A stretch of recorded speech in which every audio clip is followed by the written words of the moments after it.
Content warning. This report contains discussions of racial discrimination, sexual assault, torture, lynching, and other forms of extreme violence. The report contains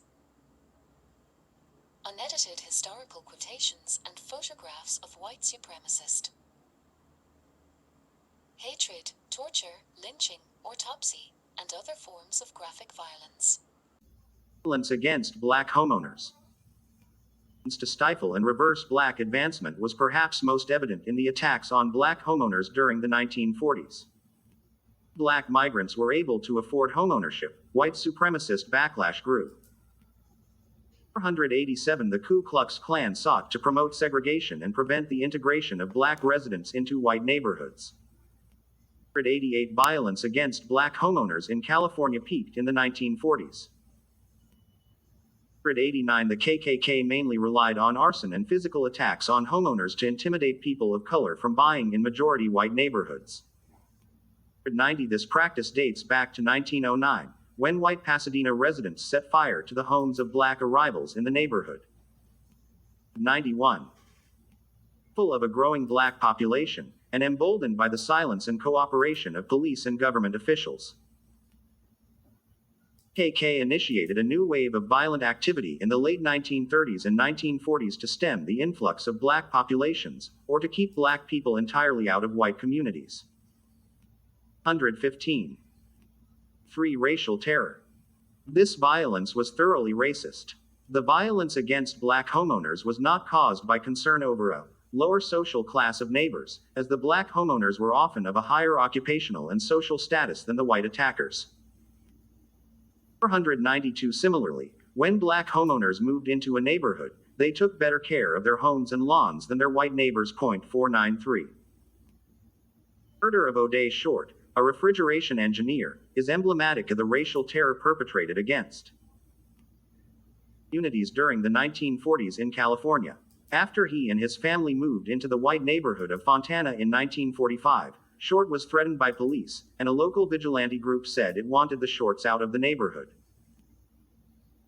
94 On December 6, 1945, 2 weeks after they moved in, the Shorts died in a house fire that killed the family of 4.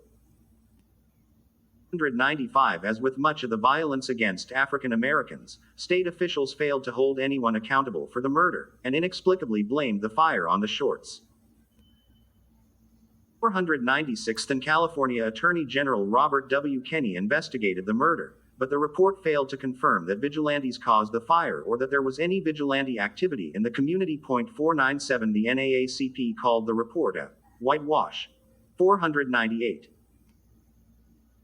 The Shorts, and the subsequent failure to hold the perpetrators accountable, confirmed to the power of white supremacy in California. Los Angeles Sentinel editorial said, Jim Crow had kept Short from finding a home in Los Angeles. Jim Crow had cast him in the role of a violator of community traditions if he built a house on the lot he purchased.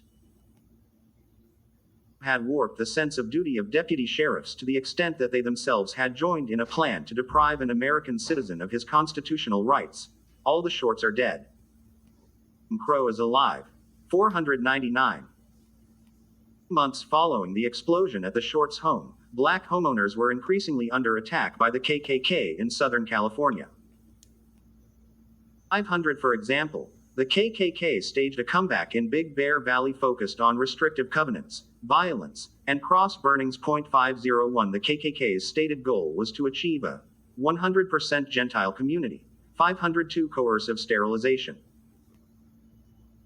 Discussed in Chapter 12, Mental and Physical Harm and Neglect, California was one of the first states to begin forcibly sterilizing people in the early 1900s, and conducted by far the most sterilizations in the United States, 1/3 of the nationwide total. 103 From 1909 to 1979, under the state eugenics law, California state institutions forcibly sterilized approximately 20,000 people deemed unfit to produce. 4 While men made up the majority of sterilizations at first, by the 1930s, women were more frequently the subject of sterilizations, and in the middle of the century, nearly all of the operations were performed on women. 505 black people were also disproportionately sterilized in California. 506 They constituted just over 1% of California's population in the 1920s, yet they accounted for 4% of total sterilizations by the state of California. 507 Extrajudicial police violence. Others have argued that extrajudicial violence by police officers represents a modern form of lynching. In California, since 2015, 158 black people were shot and killed by police, at least 16 of whom were known to be unarmed. 508 among those whose race and ethnicity were known, black people represent 18.9% of those killed by the police, despite representing only 6% of the population. 9 Those responsible for these killings have largely never been found to be criminally liable. 510 The Los Angeles Times reports, for example, that since 2001, Los Angeles County law enforcement has killed over 900 people, nearly 80% of whom were black or Latino. 511 On average, one police shooting every 5 days. 512 Out of all of those cases, only 2 officers were charged as a result of a civilian shot on duty, and in virtually all of the cases, the Los Angeles County District Attorney deemed the use of force legally justified. 13 Similarly, officers with the Vallejo Police Department killed 19 people from 2010 to 2020, but no Vallejo police officer has been found to be criminally liable for killing a civilian while on duty. 514 are only a few examples of the hundreds of incidents where police have used extrajudicial violence in California to inflict pain or cause death, a topic that is discussed in greater detail in Chapter 11 An Unjust Legal System. These acts of violence were often the result of officers inflaming or failing to de-escalate the situation, and sometimes occurred in a manner that appeared to show little regard for the black lives harmed or killed. Together, these incidents can be understood to perpetuate the myth of black criminality and function as a threat to the overall well-being of black people, whom law enforcement may often consciously or unconsciously view as dangerous criminals. 1991, 4 LAPD officers repeatedly beat Rodney King on the ground with batons for 15 minutes while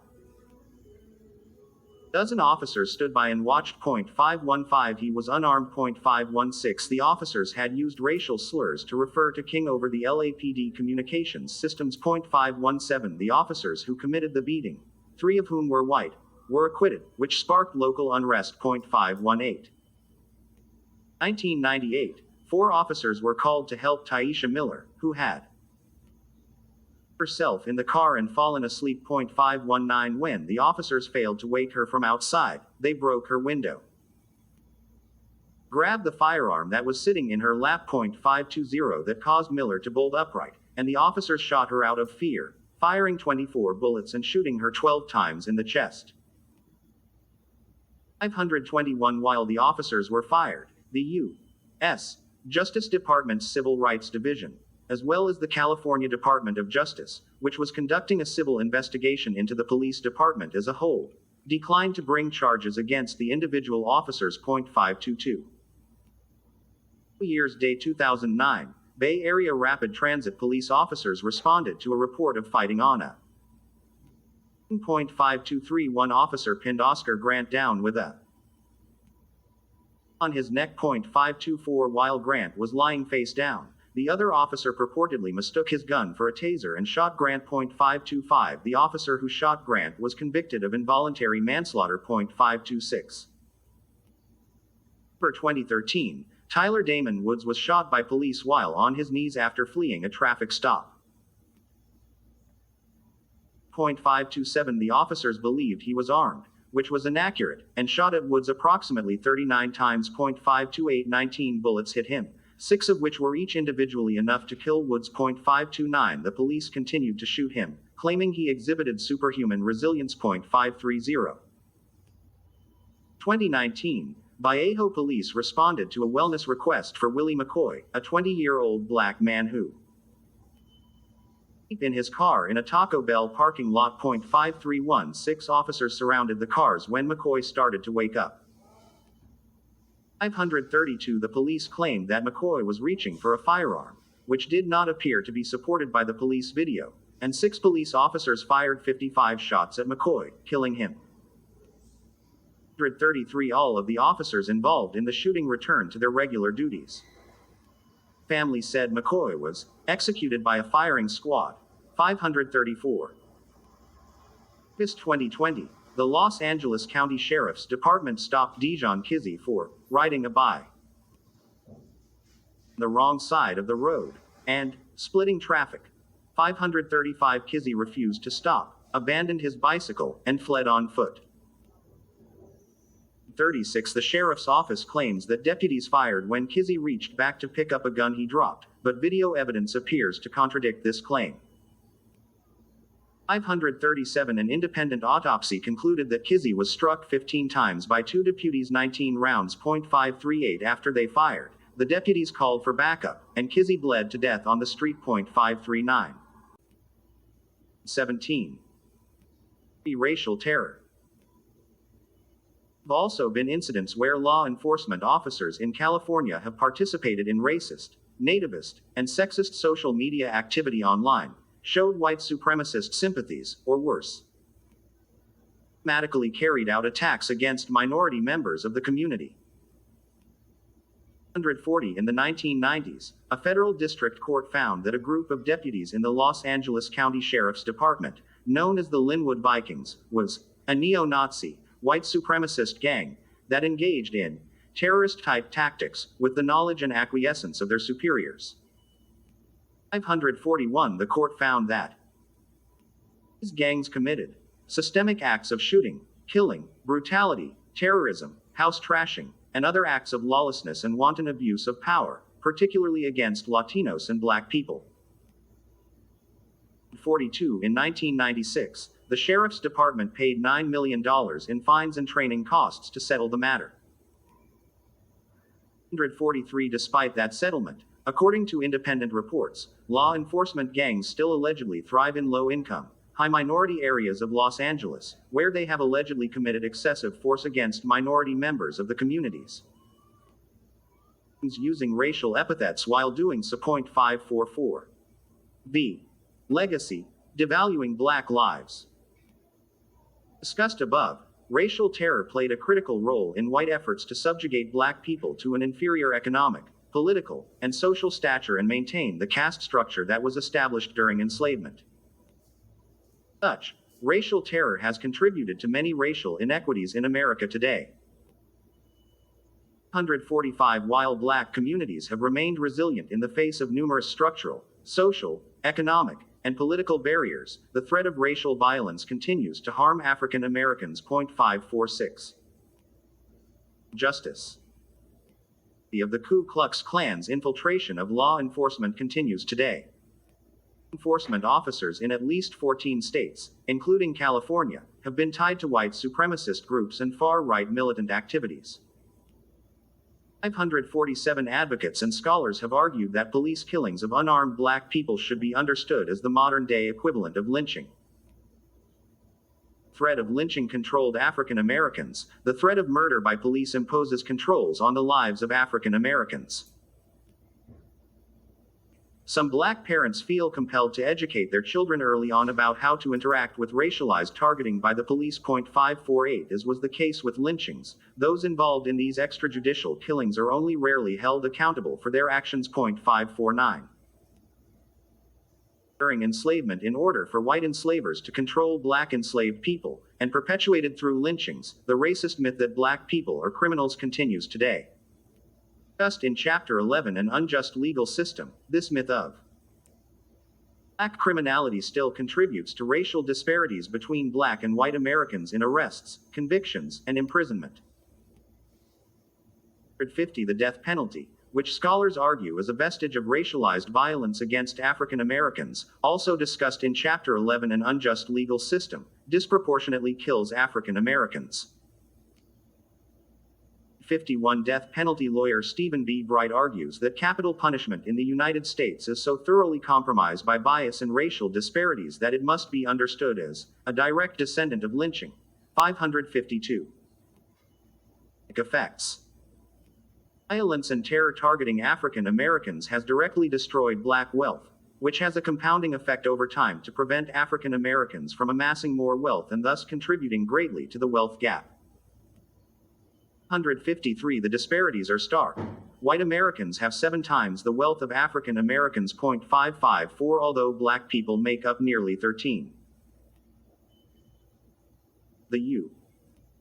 Population, they hold less than 3% of the nation's wealth. 555 The median family wealth for white people is $171,000, compared to $17,600 for black people. 556 And 19% of black households have zero or negative net worth, compared to 9% of white families. 557 Police brutality and other forms of violence and intimidation were used to seize land from black farmers, rendering African Americans landless and unable to accumulate generational wealth.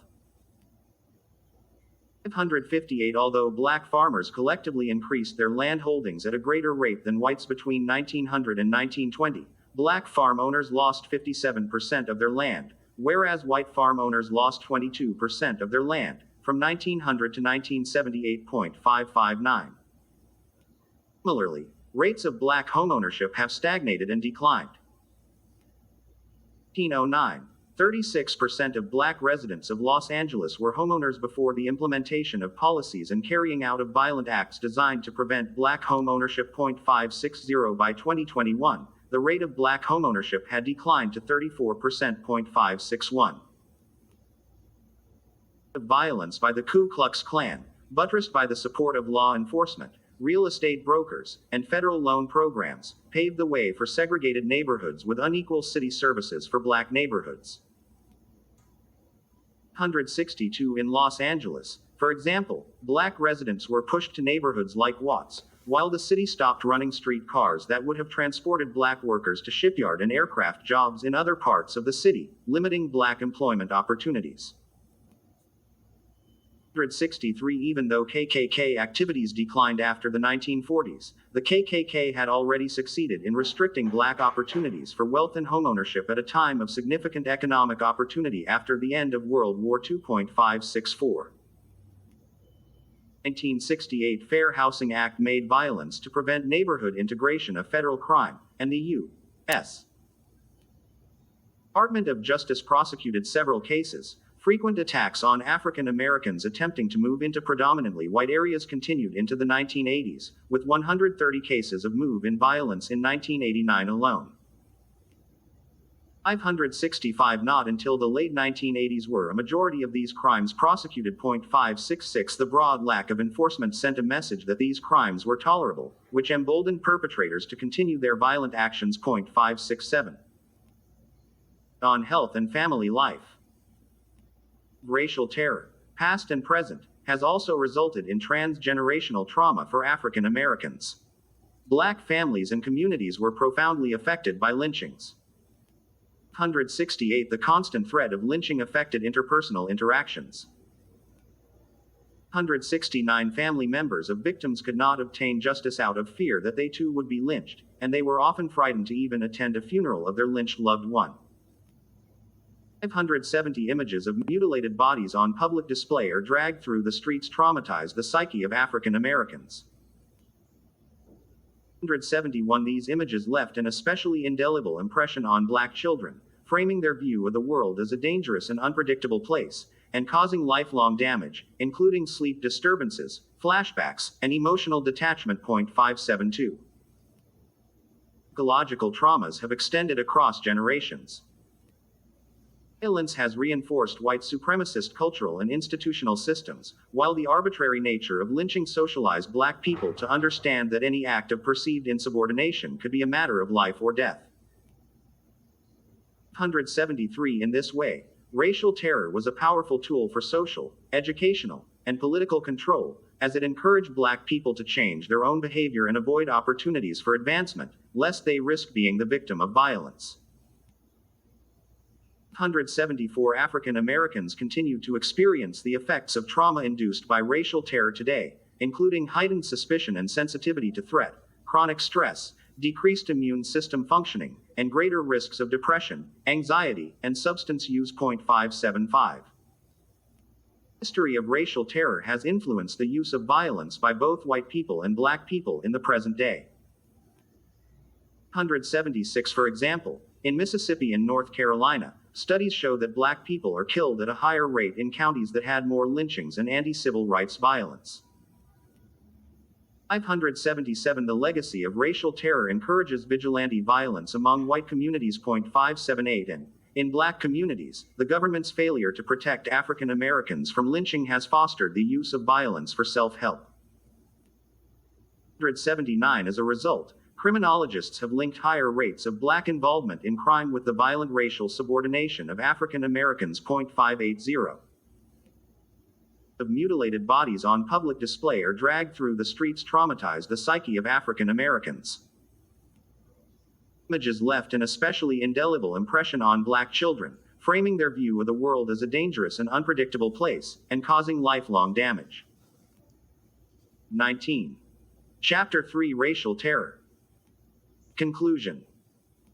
Age of slavery. Racial terror has enforced the domination of a racial hierarchy set in place in service of slavery. Formal end of slavery. Racial terror became a method by which white Americans and the nation as a whole sought to keep African Americans as poor and powerless as they had been while enslaved. Slavery through to the present day, racial terror has gravely harmed African Americans mentally and physically. Racial terror often takes direct forms, such as physical assault, threats of injury, and destruction of property. It also inflicts psychological trauma on those who witness the harm and injury. 81 Lynchings and other forms of racial terror occurred in communities where African Americans today remain marginalized, disproportionately poor, overrepresented in prisons and jails, and underrepresented in positions of influence.